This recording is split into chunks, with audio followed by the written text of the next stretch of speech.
iman Islamnya, mengampuni dari segala dosa-dosanya, dan juga mudah-mudahan ditempatkan di rahmatullah subhanahu wa ta'ala. Dan kita selanjutnya akan sedikit membahas tentang masalah ilmu yang berkaitan dengan Isra wal Mi'raj. Para hadirin kaum muslimin rahimahullah, Isra wal Mi'raj adalah anugerah Allah Subhanahu wa taala kepada Kanjeng Nabi Muhammad sallallahu alaihi wasallam dan umat beliau, yang mana dari Isra Mi'raj itu Rasulullah sallallahu alaihi wasallam menerima hadiah besar dari Allah Subhanahu wa taala, yaitu sholat 5 waktu. Nah, itu intinya sebenarnya dengan Isra wal Mi'raj itu, ketika Kanjeng Nabi Muhammad sallallahu alaihi wasallam diisrokan dan dimi'rajkan, intinya adalah menerima sholat 5 waktu. Rasulullah sallallahu alaihi wasallam bersabda, khamsu sholawatin, ada 5 sholat, kata Allah wajibkan alal ibadi atas hamba-hambanya. Jadi 5 sholat itu diwajibkan oleh Allah Subhanahu wa ta'ala atas hamba-hambanya. Barang siapa yang memeliharanya, kana lahu indallahi ahdun, dia dapat jaminan dari Allah Subhanahu wa ta'ala, ayyudkhilahul jannata, dimasukkan ke dalam surganya Allah Subhanahu wa ta'ala. Siapa-siapa yang bisa menjaga khususnya sholat 5 waktu, Allah berjanji akan masukkannya ke dalam surga. Tapi sebaliknya, kalau orang tersebut tidak bisa memelihara sholatnya, Allah Subhanahu wa ta'ala tidak berjanji memasukkan dia ke dalam surga. Nah, jadi Isra wal Mi'raj, menerima sholat 5 waktu jadi kewajiban kepada kita wajib untuk menjaganya dan memeliharanya. Arti memelihara di sini atau menjaga di sini adalah terutama yang pertama adalah ilmunya. Jadi ilmunya kita pelajari, kemudian kita laksanakan di setiap waktu sholat. Nah, itu yang dimaksud dengan menjaga dan memelihara sholat. Para hadirin kaum muslimin rahimahullah, ada 5 macam orang yang sholat. Ada 5 tingkatan atau 5 martabat, ya. Kita semua ini yang sholat itu kelas-kelasnya ada ya 5 macam kalau itu, ya. Yang pertama, al-mufrid bisyurutiha wa arkaniha, tidak beres tentang masalah syarat dan rukunnya, ya. Sholat tidak beres, syaratnya tidak beres, sholat aja ya. Tapi syarat rukunnya tidak beres, wudunya tidak beres. Ketika dia basuh muka, batasan muka sampai di mana? Ketika dia basuh tangan, batas basuh tangan sampai di mana? Tidak sampai, karena tidak belajar. Nah, ini diyakinkan tidak belajar, gitu ya. Jadi syarat rukunnya tidak beres. Ya.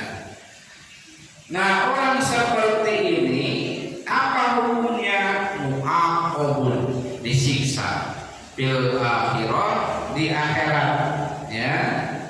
Bahkan Allah Subhanahu wa ta'ala dalam Al-Quran, fawailul lil musallin, neraka bagi orang sholat. Orangnya sholat tapi masuk neraka. Akibat apa? Akibat kurang beres sholatnya. Ya, syaratnya tidak tahu, rukunnya tidak tahu, ya, cara wudu yang benar bagaimana tidak tahu. Dia hanya modal sekedar melihat orang sujud, dia sujud. Orang ruku dia ruku, ya. Orang i'tidal dia i'tidal. Tidak pernah dia belajar sholat. Ya. Jadi belajar sholat itu tidak cukup hanya dengan membaca buku, tidak cukup hanya dengan pelajaran agama di SD, di SMP, di SMA, tidak cukup. Ya, harus mendatangkan guru yang khusus. Ya, harus mendatangkan guru yang khusus. Ya, sholat itu harus dipraktekkan, wudu itu harus dipraktekkan. Kalau kita ingin memelihara dalam sholat, ya, tidak cukup hanya sekedar pelajaran agama di SD, di SMP, di SMA. Ya, tidak cukup atau mendengarkan ceramah, tidak cukup, tapi harus dipraktekkan. Cara cuci muka seperti apa, cara cuci tangan seperti apa, cara cuci kaki seperti apa, ya. Nah itu harus ditungguin sama seorang guru, ya. Kalau di dalam pesantren itu setelah kita belajar teorinya, kemudian kita praktek, diajak ke tempat guru. Ya, nanti kalau salah disalahkan oleh guru, kalau benar ya dibenarkan oleh guru. Nah seperti itulah ya tata cara melaksanakan memelihara sholat. Begitu juga sholatnya, ya. Begitu juga sholatnya. Syaratnya harus apa? Seperti tempatnya harus bersih dari najis, kemudian juga pakaiannya harus bersih dari najis, badannya harus bersih dari najis, harus suci dari hadas besar dan hadas kecil. Hadas kecil bisa dihilangkan dengan cara berwudu, hadas besar bisa dihilangkan dengan cara mandi besar. Nah itu syarat, harus menutup aurat, harus menghadap ke kiblat, ya. Dan juga rukunnya, ketika rukun bagaimana cara ruku yang benar, i'tidal yang benar, sujud yang benar, duduk yang benar. Di dalam ruku ada tumanina, di dalam sujud ada tumanina, dalam i'tidal ada tumanina, gitu ya. Nah itu harus dipelajari. Bila perlu datangkan guru ke rumah, kumpul anak dan istri sama pembantu. Nah belajar sholat. Paling-paling 10 kali pertemuan, insya Allah bisa. Ya, panggil gurunya ke rumah, ya, untuk memelihara sholat. Ya. Nah, kalau tidak seperti itu, mu'aqabun bil akhirah, disiksa di akhirat. Fawailul lil musallin, neraka bagi orang sholat. Kalau tidak bisa memelihara, tidak bisa menjaga dalam sholat, ya. Kemudian yang kedua,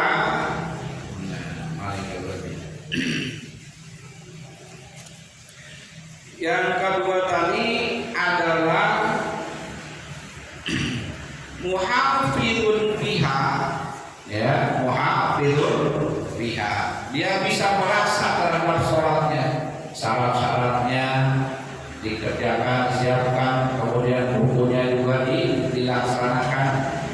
Walakin layak syaksalu, akan tetapi tidak banyak khusyuknya. Ya, syaratnya sudah terpenuhi semuanya, wudunya benar, ya. Kemudian juga tempatnya bersih, pakaiannya bersih, ya, pada kiblat untuk aurat. Kemudian rukunnya terpenuhi, rukun-rukunnya, sujudnya benar.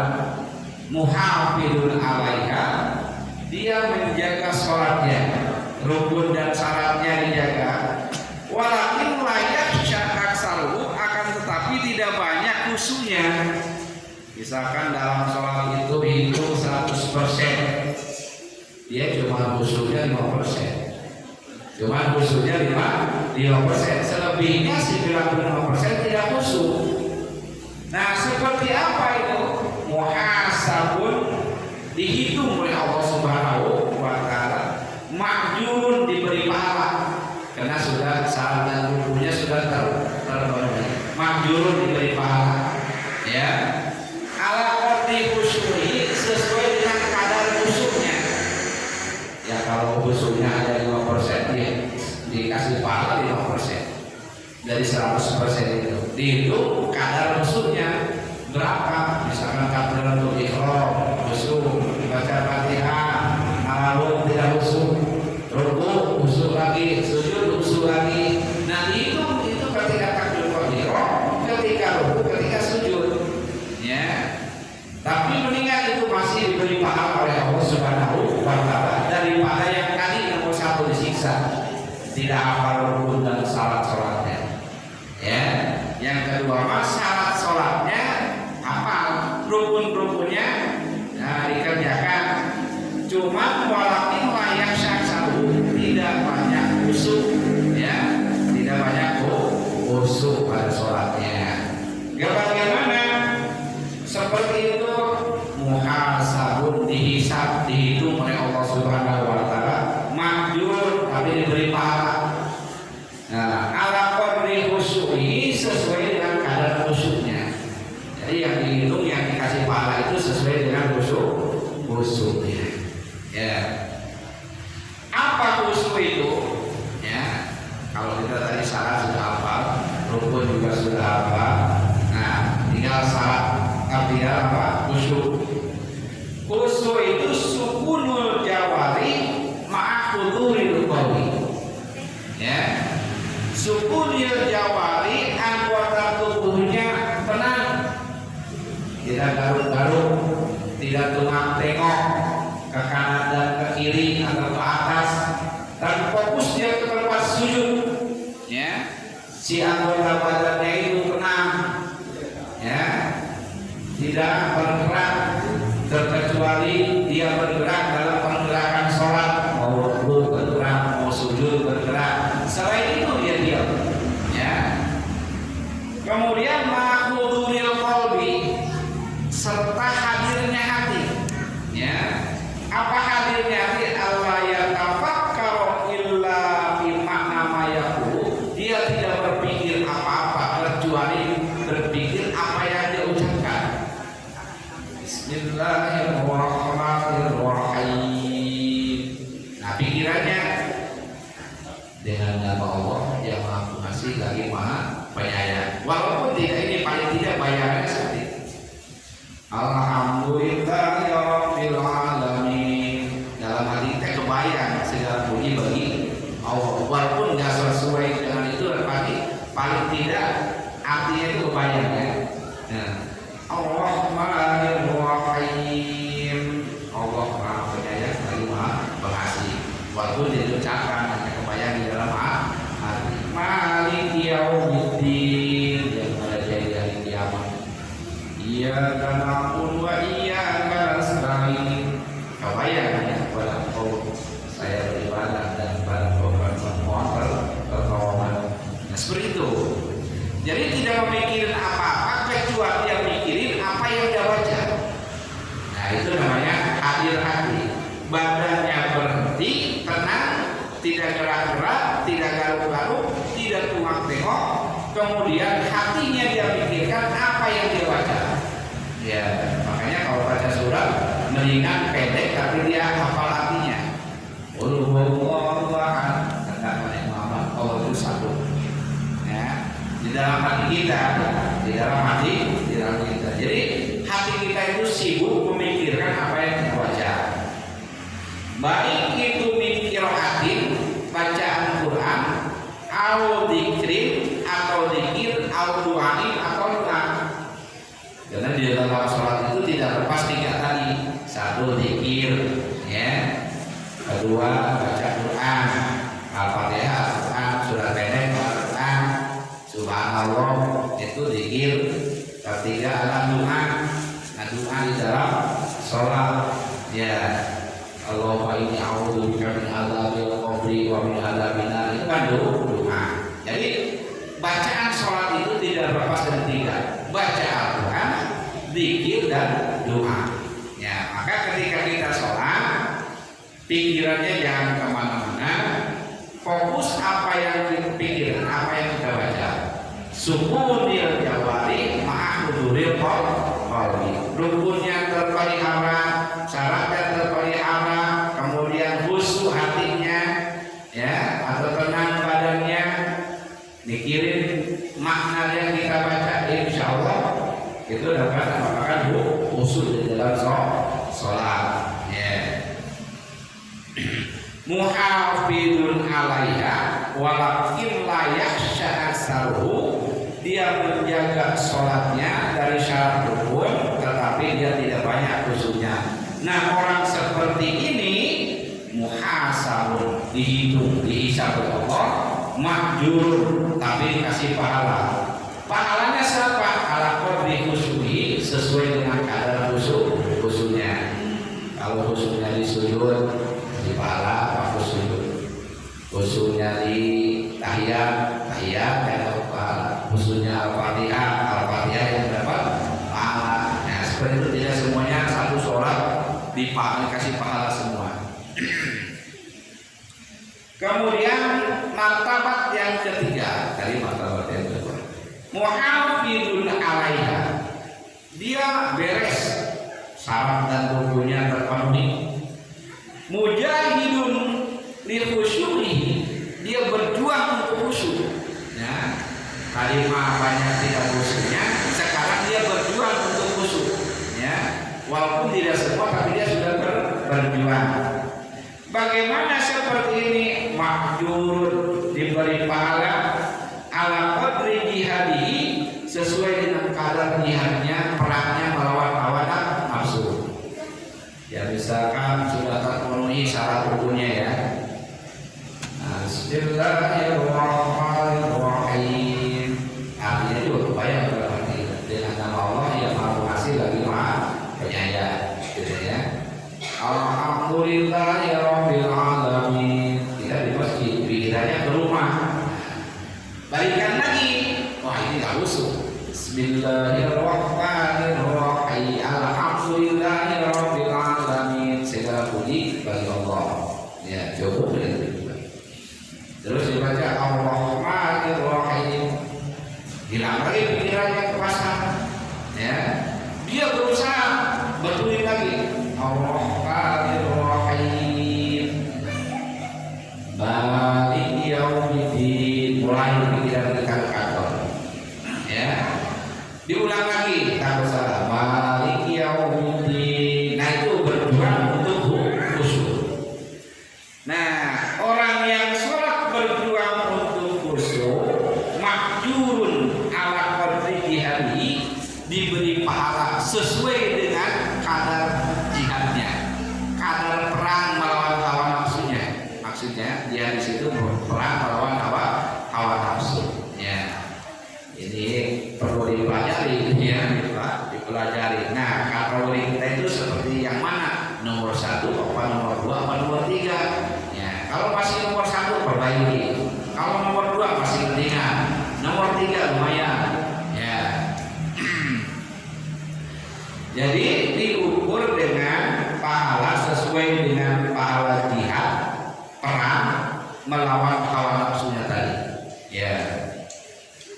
Kemudian yang keempat, martabat yang keempat, muhafidun alaiha, syarat rukunnya terpenuhi. Khosyiun biha, khusyuk dalam sholatnya. Nah, ini hebat. Ya, sholatnya syarat-syarat dan rukunnya terpenuhi, kemudian khusyuknya juga khusyuk dalam sholatnya. Seperti apa ini? Mahjurun, diberi pahala oleh Allah, ajrun kamilah, dengan pahala yang sempurna. Karena syarat rukunnya sudah sempurna, khusyuknya juga sudah sempurna. Dari mulai takbiratul ihram sampai salam, terus dia fokus kepada makna yang dibaca, dan dia fokus badannya tidak bergerak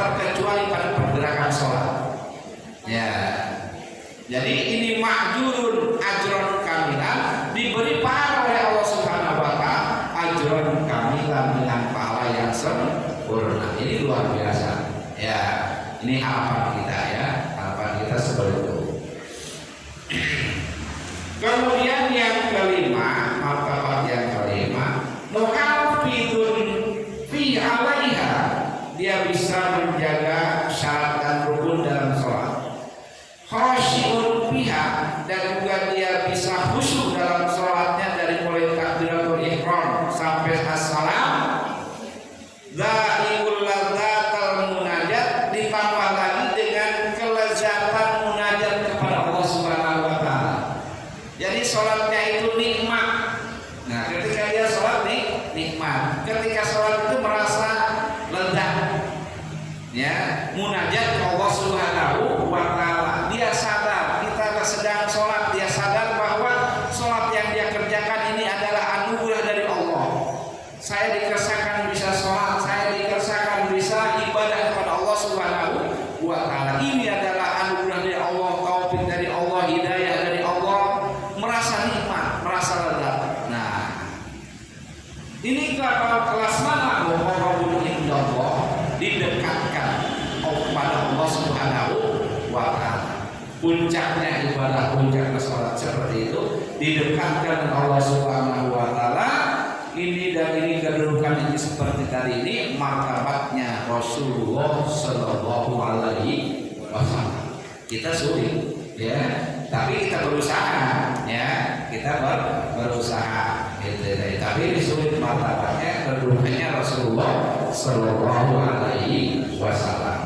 Nah, inilah 5 martabat orang yang sholat. Asal jangan yang pertama saja, ya, asal jangan yang pertama saja. Itu mu'aqabun disiksa bil akhirah, di akhirat.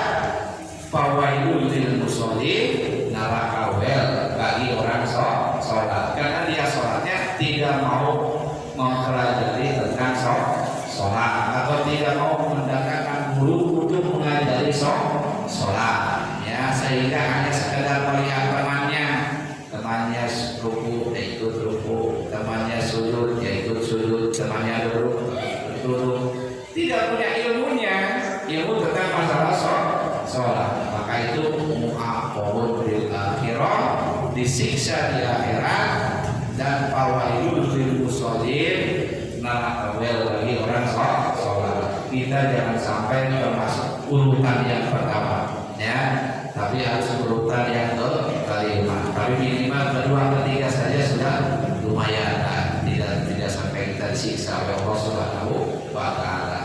Nah, itulah penjelasan tentang masalah hikmah daripada Isra Mi'raj. Intinya adalah ibadah sholat, dan juga mudah-mudahan sholat kita bisa diterima oleh Allah Subhanahu wa taala. Wabillahi taufiq wal hidayah. Wassalamualaikum warahmatullahi wabarakatuh.